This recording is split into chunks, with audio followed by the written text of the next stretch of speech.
महाराष्ट्र सरकार द्वारा BHMS CCMP डॉक्टरों को एलोपैथी उपचार और मेडिकल काउंसिल में पंजीकरण देने के प्रस्ताव के विरोध में डॉक्टरों ने 24 घंटों की हड़ताल शुरू कर दी है। डॉक्टरों का कहना है कि यह फैसला मरीजों की सुरक्षा से जुड़ा गंभीर मुद्दा है। महाराष्ट्र में BHMS CCMP डॉक्टरों को एलोपैथी प्रैक्टिस की अनुमति देने के सरकारी फैसले के विरोध में डॉक्टरों ने मोर्चा खोल दिया है। डॉक्टरों का कहना है कि केवल ब्रीच कोर्स के आधार पर एलोपैथी दवाएं लिखने की अनुमति देना मरीजों की जान से खिलवाड़ है।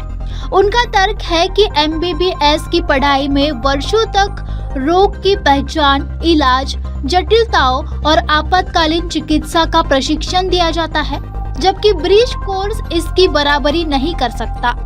राज्य भर के 35 मेडिकल कॉलेजों के करीब 15 से 16 हजार रेजिडेंट डॉक्टर आंदोलन में शामिल है। फिलहाल इमरजेंसी, ICU और ट्रामा सेवाएं जारी है, लेकिन मांगी नहीं मानी गई तो आंदोलन और तेज करने की चेतावनी दी गई है। ये है कि जो CCMP रजिस्ट्रेशन गवर्नमेंट ने देना चालू किया MMC के द्वारा, और उसमें रोक लाई जाए, क्योंकि CCMP कोर्स जो है उसमें वो फार्माकोलॉजी का ज्ञान प्राप्त करते हैं और MBBS की डिग्री में हम 19 सब्जेक्ट पढ़ते हैं, तो उनको एलोपैथी प्रिस्क्रिप्शन देने का लाइसेंस दिया जा रहा है, जबकि सिर्फ फार्माकोलॉजी में ड्रग्स के बारे में जाना जाता है। बट हम लोग मेडिसिन सब्जेक्ट में उस बीमारी का डायग्नोसिस किस तरीके से करना है, उसमें क्या क्या अड़चनें आ सकती है, पेशेंट को क्या तकलीफ हो सकती है, उसके बारे में हम सीखते हैं। हमको इसको सीखने के लिए 4.5 साल लगते हैं। उसके बाद हम स्पेशलाइजेशन कोर्स में भी जाते हैं। इतनी सारी चीजें करने के बाद हम सारी चीजों के बारे में ज्ञान प्राप्त करते हैं।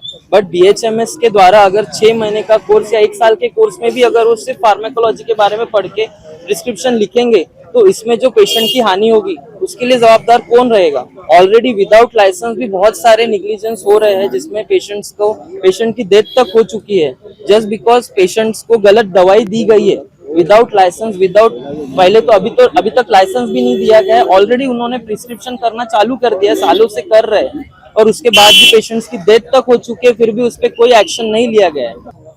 माझं नाव डॉक्टर गौरव काय आहे। मी इथे मेडिसिन डिपार्टमेंटला निवासी डॉक्टर आहे आणि मी सेंट्रल मार्टचा सहसचिव तथा GMC नागपूर मार्टचा अध्यक्ष आहे।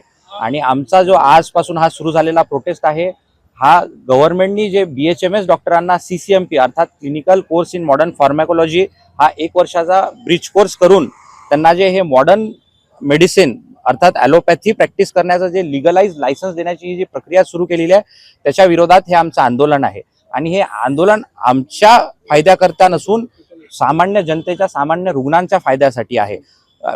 समजा जसं औषधशास्त्र झालं, मेडिसिन झालं, हे नुसतं मेडिसिन देणे नव्हे तर पेशंट डायग्नोज करणे। तुम्हाला जेव्हा OPD मध्ये, कॅज्युअल्टी मध्ये जेव्हा पेशंट येईल, जेव्हा विचारेल की सर हे कशामुळे झालंय, या कशाचं उत्तर देण्यासाठी हा MBBS 5.5 वर्षाचा आहे। त्याचा डायग्नोसिस बनवणे, त्याचा प्रोग्नोसिस सांगणे, या सगळ्यासाठी आहे। हा निवळ 1 वर्षाचा कोर्स करून आपण स्वतःला डॉक्टर म्हणून घेणे किंवा ॲलोपॅथी प्रॅक्टिस करणे हा अतिशय चुकीचा आहे। आम्ही BHMS डॉक्टरांना कुठे कमी लेखत नाही। त्यांनी स्वतःही BHMS होमिओपॅथीचा अभ्यास केलेला आहे। ती एक वेगळी मेडिसिनची संस्था आहे, ती जगविख्यात आहे। त्यांनाही स्वतःचे रिझल्ट्स आहे, स्वतःचे डिसीज ट्रीटमेंट्स आहे, मेडिकेशन्स आहे। त्यांनी त्यांचा प्रॅक्टिस करावं, त्याच्यात आम्ही कोणत्याही प्रकारे अडथळा नाही आणत आहे। त्यांनी इथे ब्रिज कोर्स करून सामान्य नागरिकाशी जीवाशी खेळावा, किंवा गव्हर्नमेंटनी या सगळ्या रुग्णांच्या जीवाशी लावलेला खेळ हा लिगलाइज करणे हा अतिशय चुकीचा आहे। भारतात झाले, महाराष्ट्रात झाले, आणि महाराष्ट्र हा पहिला राज्य आहे की BHMS डॉक्टरांना लिगलाइज लाइसेंस देत आहे मॉडर्न मेडिसिन प्रॅक्टिस करायचं। बाकी कोणत्याही राज्यात अशी कोणतीही म्हणजे कायदा किंवा GR अस्तित्वात नाही है। फिलहाल डॉक्टरों का आंदोलन जारी है। अब सभी की नजर राज्य सरकार के अगले कदम पर है। यदि जल्द समाधान नहीं निकाला गया तो स्वास्थ्य सेवाओं पर इसका व्यापक असर पड़ सकता है।